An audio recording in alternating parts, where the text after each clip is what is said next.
स्वागत है आपका आज के वीडियो में। आज हम सीखेंगे प्रश्नावली 4.5 के प्रश्नों को हल करना।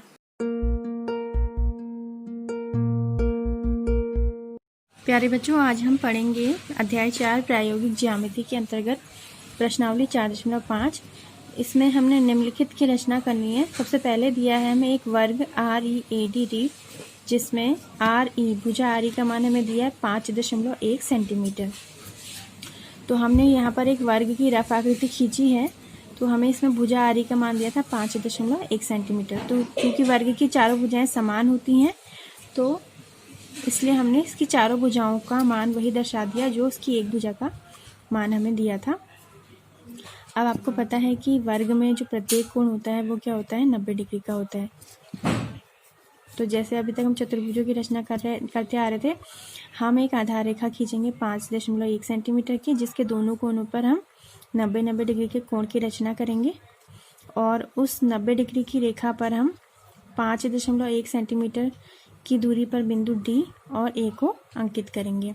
तत्पश्चात हम D और A को मिला देंगे, जिससे हमें भुजा DA प्राप्त हो जाएगी। तो हमारा वर्ग हमें प्राप्त हो जाएगा। तो हमने सबसे पहले आधार रेखा खींची RE बराबर 5.1 सेंटीमीटर। अब यहाँ हमने प्रकार की सहायता से इसके दोनों कोनों R और E पर 90 डिग्री के कोणों की रचना करी है, जैसे मैंने आपको पिछले वीडियोस में बताया है। तो 90 डिग्री के कोण की जो रेखा है, उस रेखा पर हमने R से 5.1 सेंटीमीटर की दूरी स्केल से नाप लेंगे। वहाँ पर हमने बिंदु D अंकित करना है। इसी प्रकार इस तरफ बने 90 डिग्री के कोण की रेखा पर हमने बिंदु E से स्केल की सहायता से 5.1 सेंटीमीटर की दूरी पर बिंदु A अंकित करना है और अंत में हमने बिंदु D और A को स्केल की सहायता से मिला देना है। तो इस प्रकार हमें चतुर्भुज वर्ग READ रीड की प्राप्ति हो जाएगी। और इसकी रचना के चरण आप स्टेप बाय स्टेप लिख लेंगे कि हमने सबसे पहले इसमें क्या किया, उसके पश्चात क्या किया। तो हर एक चरण को आपने जो है पॉइंट वाइज लिखना है। अब आते हैं अपने दूसरे प्रश्न पर। दूसरा प्रश्न है एक चतुर्भुज जिसके विकर्णों की लंबाई 5.2 सेंटीमीटर और 6.4 सेंटीमीटर है। तो चतुर्भुज में आपको ना भुजाओं का मान दिया है, ना ही कोणों का मान दिया, बस ये दिया है कि इसके विकर्णों की माप कितनी है। तो समचतुर्भुज के बारे में हमें पता है कि इसके विकर्ण जो हैं एक दूसरे को समद्विभाजित करते हैं। तो हम यहाँ इससे पिछली प्रश्नावलियों में भी ये प्रश्न जो इस प्रकार का आया था, हमने वहाँ पे चतुर्भुज की रचना की थी। तो यहाँ भी हम एक चतुर्भुज के एक विकर्ण को ले लेते हैं आधार के रूप में और उसी पर हम दूसरे विकर्ण को दर्शा करके समचतुर्भुज का निर्माण करेंगे। तो हमने यहाँ पर एक विकर्ण 5.2 सेंटीमीटर AC उसको आधार के रूप में लिया है और हमने इसके बाद क्या करा है, इसका लंब समद्विभाजक खींचा है। लंब समद्विभाजक आपको पता है कि इसका जो आधा भाग होता है, जैसे 5.2 का आधा हो जाएगा 2.6, तो उससे थोड़ी बड़ी त्रिज्या लेकर के आप इसके दोनों सिरों A और C से ऊपर और नीचे चाप लगा लेंगे। A से भी आपने ऊपर और नीचे चाप लगाना है और C से भी बिना त्रिज्या बदले, यानी समान त्रिज्या के आपने 4 चाप लगाने हैं, 2 इस तरफ से A की तरफ से और 2 C की तरफ से ऊपर और नीचे। तो इसके पश्चात जब आप चाप लगा लेंगे तो आपको प्राप्त हो जाएगा इन दो बिंदुओं को मिलाने पर लंब समद्विभाजक। तो लंब समद्विभाजक को आपने मिलाया और इस रेखा पर आपने 6.4 सेंटीमीटर जो है उसको दर्शाना है, उस विकर्ण को। तो उसको कैसे दर्शाएंगे, 6.4 का आधा कर लेंगे तो 3.2 आपको प्राप्त होता है। तो यहाँ पर जहाँ पर लंब समद्विभाजक भुजा AC को काट रहा है, वहाँ से आप 3.2 सेंटीमीटर ऊपर नाप लेंगे स्केल की सहायता से या प्रकार की सहायता से चाप लगा लेंगे और इसी प्रकार यहाँ से नीचे की साइड भी आप 3.2 सेंटीमीटर प्रकार में लेके चाप लगा लेंगे। तो इस लंब समद्विभाजक को जहाँ पर ये बिंदु काट रहे हैं उनको हमने क्रमशः B और D नाम दिया है। अब हम D को A और C दोनों से मिला लेंगे, इसी प्रकार हम B को भी A और C दोनों से मिला लेंगे। तो इस प्रकार मिलाने पर हमें हमारा जो समचतुर्भुज है ABCD ये प्राप्त हो जाएगा। अब बढ़ते हैं तीसरे प्रश्न की ओर। तीसरा प्रश्न है एक आयत जिसकी आसन्न भुजाओं की लंबाई 5 सेंटीमीटर और 4 सेंटीमीटर है। तो हमने आयत की रफ आकृति खींची है, क्योंकि इसका नाम नहीं दिया तो हमने अपने मन से इसे PQRS नाम दिया है। तो इसकी लंबाई दी है हमें 5 सेंटीमीटर और चौड़ाई दी है हमें 4 सेंटीमीटर। तो आयत में भी आपको पता है कि इसके प्रत्येक कोने पर 90 डिग्री का कोण होता है। तो हम क्या करेंगे, इसकी रचना के लिए एक आधार रेखा खींचेंगे 5 सेंटीमीटर की, और उसके दोनों ही कोनों पर हम 90 डिग्री का कोण खींचेंगे प्रकार की सहायता से।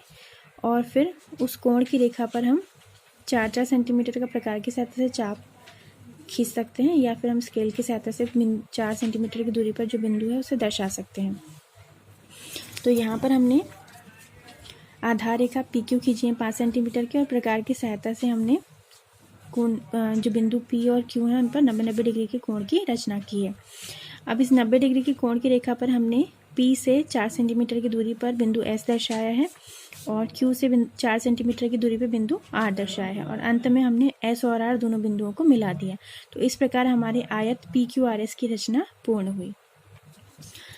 लास्ट प्रश्न है इसके बाद चौथा, एक समांतर चतुर्भुज OKAY जहां OK बराबर 5.5 सेंटीमीटर और KA बराबर 4.2 सेंटीमीटर है, क्या यह अद्वितीय है?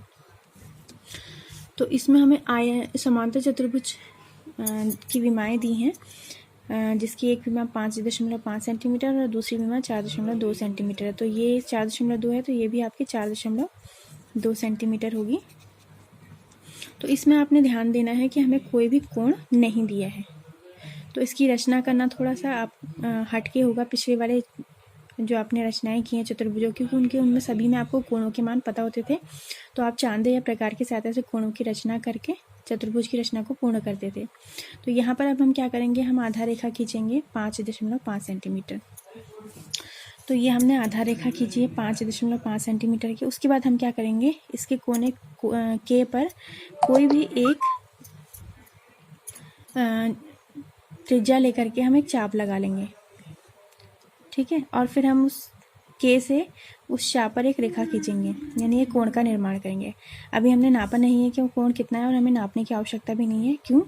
क्योंकि हम इसी जितना कोण हमने यहाँ खींचा है इसी के बराबर कोण का निर्माण हम इधर करेंगे, क्योंकि आपको पता है कि जहाँ पर भी आपका F का फिगर बनता है तो F के फिगर में आपके जो संगत कोण होते हैं वो बराबर होते हैं। तो ये कोण इस कोण के बराबर होगा, तो यहाँ पर भी आपका F का फिगर बनेगा। कैसे बनेगा, आप बिंदु O से आगे को एक जो रेखा है इसको बढ़ा लीजिए थोड़ा सा, ठीक है।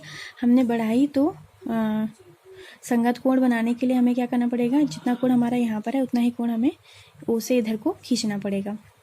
तो हम नाप लेंगे कि हमने जो है इस चाप को खींचने के लिए कितनी त्रिज्या प्रकार में ली थी, तो उतनी ही त्रिज्या जैसे हमने K को केंद्र मान करके यहाँ चाप लगाया है, तो हम O को केंद्र मान करके भी ऐसे चाप लगाएंगे, और उसके पश्चात हम प्रकार की सहायता से ही उस कोण का माप ले लेंगे यहाँ से कि कोण का माप कितना है यहाँ से यहाँ तक। तो सेम हम जो है जहाँ पर हमारा चाप इस रेखा को टच कर रहा है वहाँ से हम नापेंगे, और उस चाप पर हम जहाँ पर हमारा प्रकार का पेंसिल वाला सिरा जो है छू रहा है वहाँ पर हम एक बिंदु लगा लेंगे ऐसे। तो बिंदु लगाने के बाद उस बिंदु को हमने O से मिला देना है स्केल की सहायता से, तो हमें ये रेखा प्राप्त हो जाएगी। यानी हमने कोण K के बराबर कोण जो है यहाँ पर खींच लिया है। तो इससे हमें ये रेखा प्राप्त होगी जो O से ऊपर को जा रही है समांतर चतुर्भुज की दूसरी भुजा K की समांतर है जो। तो आपने इस रेखा पर K से ऊपर को 4.2 सेंटीमीटर की दूरी पर बिंदु A को दर्शाना है, और इस रेखा पर बिंदु O से 4.2 सेंटीमीटर की दूरी पर बिंदु Y को दर्शाना है। तो ये तो आपको पता है कि 4.2 सेंटीमीटर, तो प्रकार की सहायता से सीधे आप चाप लगा लेंगे और इधर भी चाप लगा लेंगे, और अंत में फिर आप उन दोनों चापों को आपस में मिला लेंगे जहाँ पर वो दोनों प्रतिच्छेद कर रहे हैं। तो Y और A को आपने मिलाया, तो इस प्रकार आपका चतुर्भुज OKAY जो है उसकी रचना पूर्ण हुई। तो इस प्रश्न में हमने समांतर चतुर्भुज की रचना करनी सीखी है, और इस पूरे वीडियो में हमने प्रश्नावली 4.5 के सभी प्रश्नों को हल करना सीखा है। तो उम्मीद है आपको इन वीडियो से रचनाएं करने समझ में आई होंगी। मिलते हैं अगले वीडियो में।